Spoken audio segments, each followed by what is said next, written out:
All right. Hey, Stranger Pings. So right now we are loading into actually the second match of Stranger Pings versus the Baddest Dudes.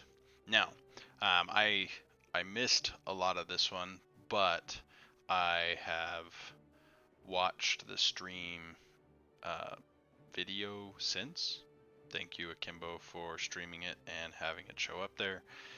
And I'm on a bit of a time limit because of having my own CCS practice. Okay, while it's moving, we can see kind of the synergy that they're likely going for between an Ace in the Hole Rainer and a Jaina, and then other people can also apply slows. Okay, I was going to say if he doesn't take Ace in the Hole. Now, during the draft, you talked about Thrall being in the 4-man, so Crash Lightning, good choice if Thrall's going to be in the 4-man. Looks like we're going Totem build, and I know that from later. Dagger stacking quest, so your goal should be about 10 each minute on the Dagger stacking quest. I like Viciousness, and Hold Your Ground is fine, though really you could have done that or even done the Laws of Hope, and you would have been just fine. I like the root, but all of this early damage is really just us trading. But we didn't really lose much in the mana department. We really didn't lose much in the cooldown department. Now, one thing here, or a couple things. One, we didn't finish our minions here. And so now Thrall's behind. Two, we had a couple times where we moved into her Blizzard. But again, right here, these 4 minions, now 3 minions. So especially with Joe and Rhaegar, Joe can step up into it, Rhaegar can toss a lightning shield on it. Let's see, there we go, Joe. Sorry, Joe.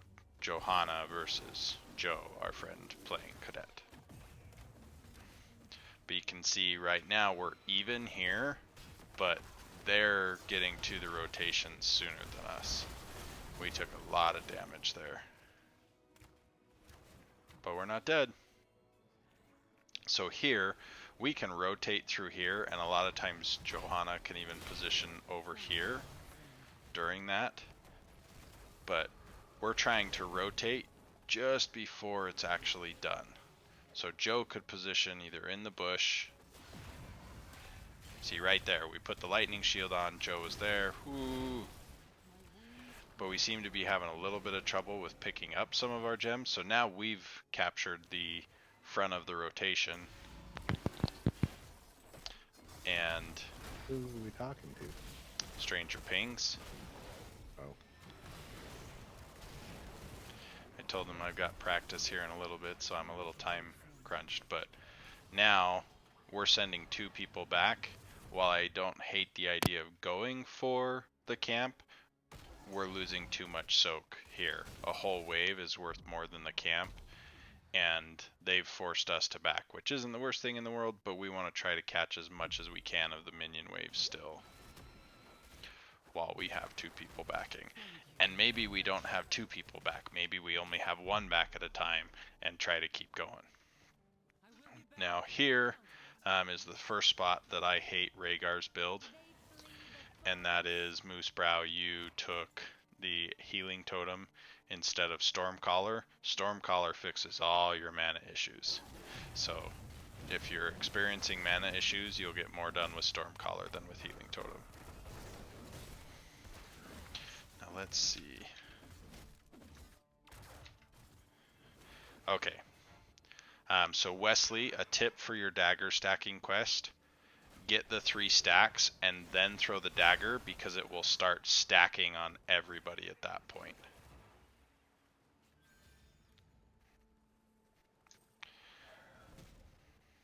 And so you'll get multiple stacks on your primary target and potentially who it's spreading to. So let's see. Each time I'm enemy hero.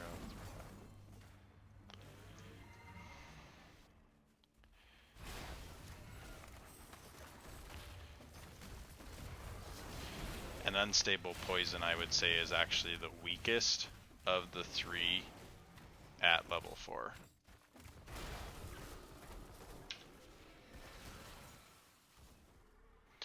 But see, we're a little bit behind, and it's because we let them get to the next lane earlier quite a bit. And so if we can fix that early, that's going to help us turn in more. Oh no. Oh, that shield. That's going to help us turn in more and build an early lead. Now the good news is, we all know we win this game. So, no worries. But we can take a look at the close wins and the close losses. Those are the ones that we can tip the quickest into being dominant wins, or not close losses, but close wins. John says spoilers. Granted, he was there last night seeing some of it, so he also knew. But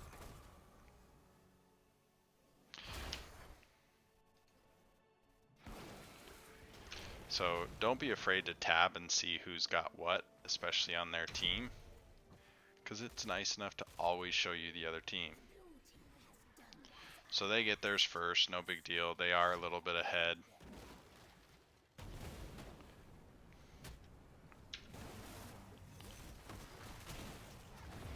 Oh, you did take Subdue. I could have sworn that you had taken the Blinding Light one.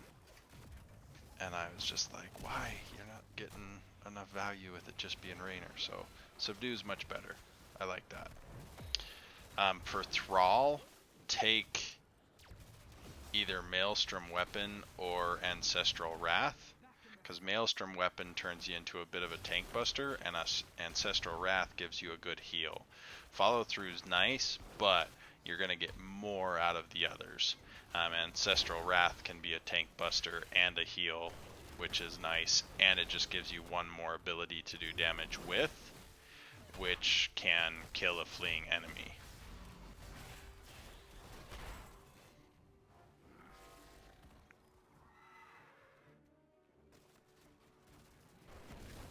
So, John, everything that you type to me, they then see in the game because it's showing up there.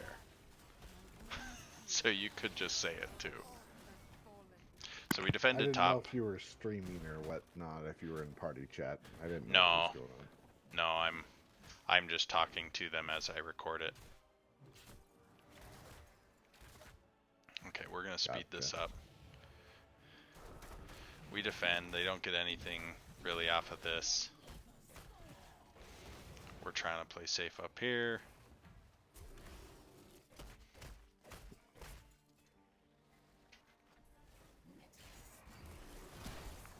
We don't quite get the turn in.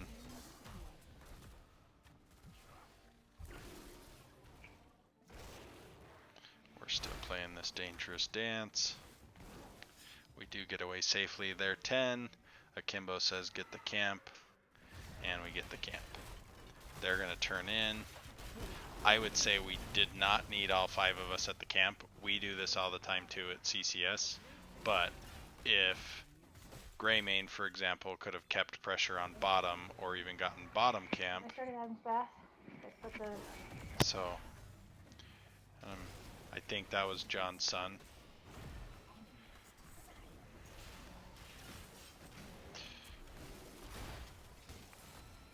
So they don't have their camp coming out, but they are pushing into our camp and almost free clearing it. So if they're going to free clear, we want to free clear somewhere else. Otherwise, we want to siege somewhere, prevent a turn in, something. But we just kind of sat back while they cleared it.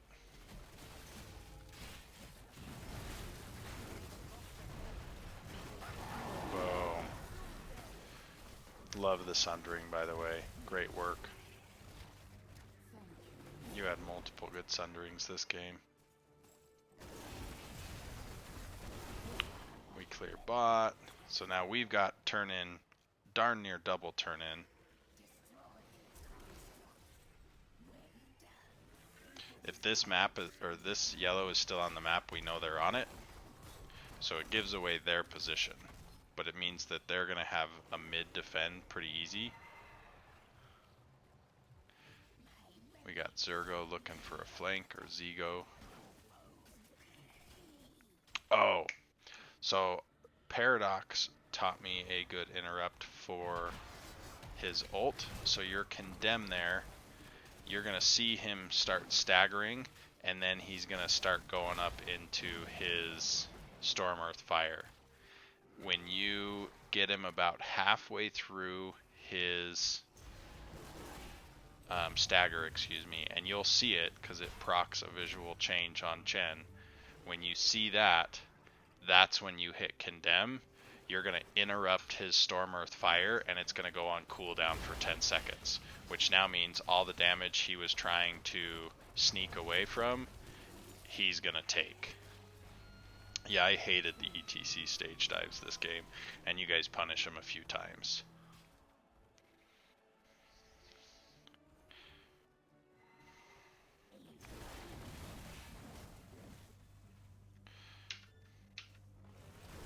So we're almost done on Crash Lightning.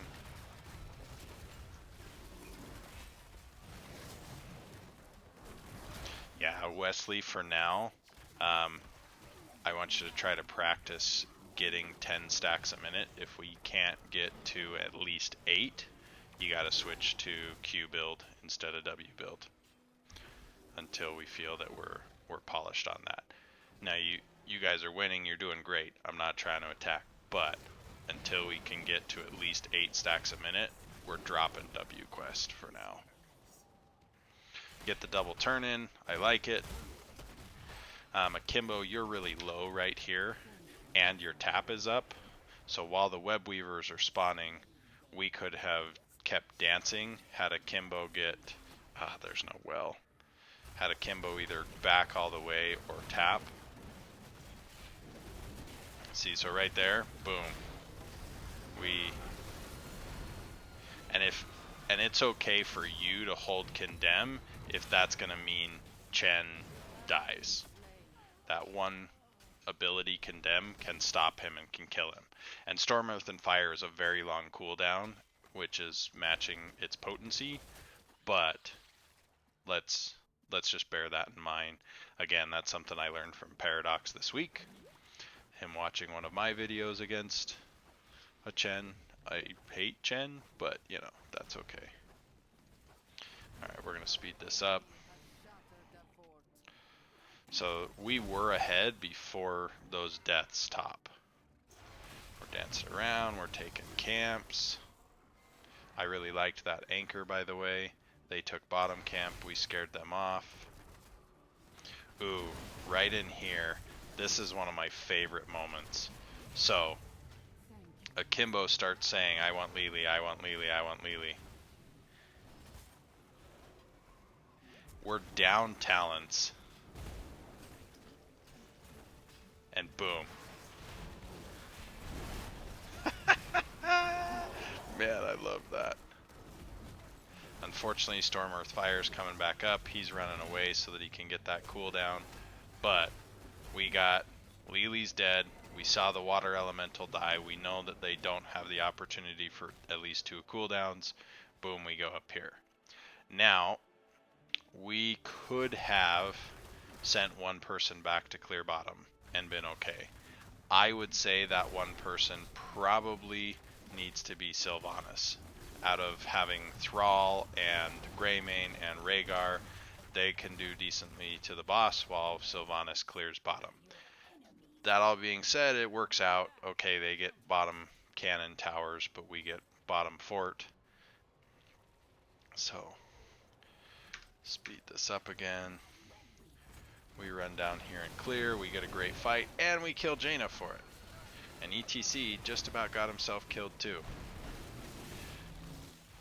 The Sundering was good to save Akimbo. We see Storm, Earth, and Fire. Akimbo dies. So does Chen. Take that, Chen. That was a good disengage by the other team. Oh yeah, right here, Akimbo. Sorry, you're ready and all good. Came into team chat. We clear, we defend. They don't have turn in. We're close to turn in.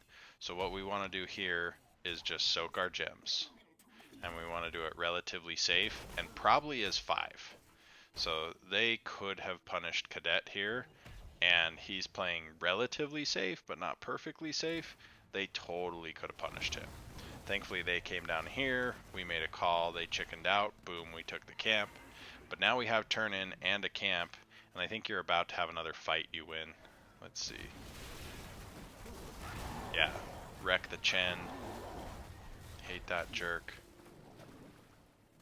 I get why they took stage dive because of the interrupts we had, but still. Stage dive on a rather small map.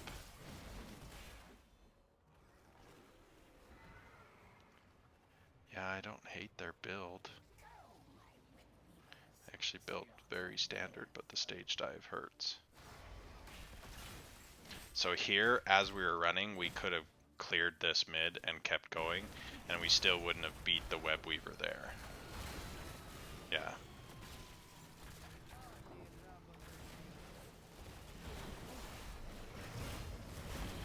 Nice, killing the ETC.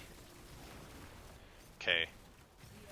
We stayed under there. Unfortunately, our minions weren't quite there, so Joe took a lot of the damage.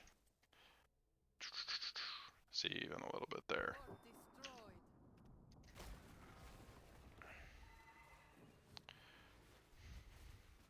But we could have waited for the minions, then stepped up, and probably even gotten that keep right there.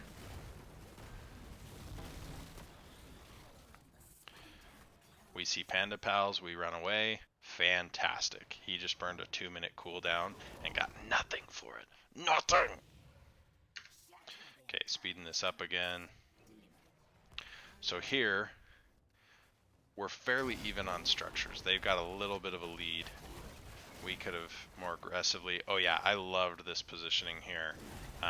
If they had stepped up, you would have had the ability to flank them. You probably could have came around here a little bit sooner. And right there where you backed off, I don't think you actually needed to back off. I think with ults up and knowing Panda Pals was down, you could have charged in and probably blown somebody up. Speeding it up.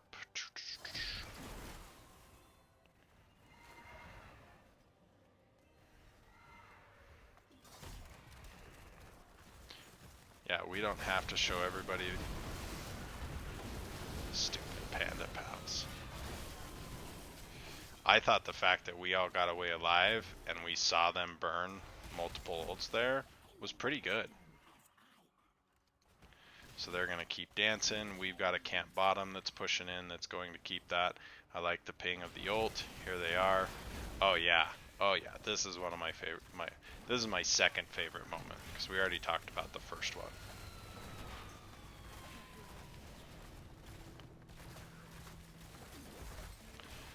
So we're poking well. Our damage is staying back. Greymane's going pew pew pew.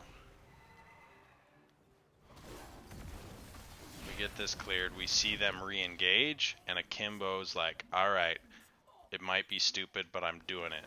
Like the hounds to the hunter. Beautiful slowing totem. Blessed shield, sundering. ETC went bye-bye. And we eventually get the root. Boom, there goes Raynor. And normally I would say don't chase, but the fact that you get to then stagger by 10 seconds, it worked out. Maybe even more than 10 seconds. It was almost 20.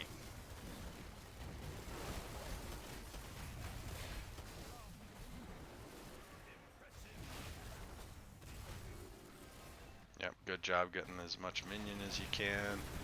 Joe can take a few hits. ETC was foolish and you punished him for it. We don't even care if he Panda Pals because they're the wussiest Panda Pals this whole game. And we focus the core. We scare them off. We throw out a shield just for good measure, but we won. Okay. Let's see. Talents. Yes, Wits, I am recording if you are in here. So, like the build here, I would say given Raynor, don't take Holy Renewal, but Imposing Presence. Again, we already talked about here, probably take Ancestral Wrath, maybe take Maelstrom Weapon if you just want to be able to beat on Chen and ETC. Here, Quicksilver Bullets is your friend because you want to be able to stay as far back from Chen and ETC, and even Lily to some extent. And it turns it to where now you can trade distance with Raynor, and you can actually outpoke Jaina with Quicksilver bullets.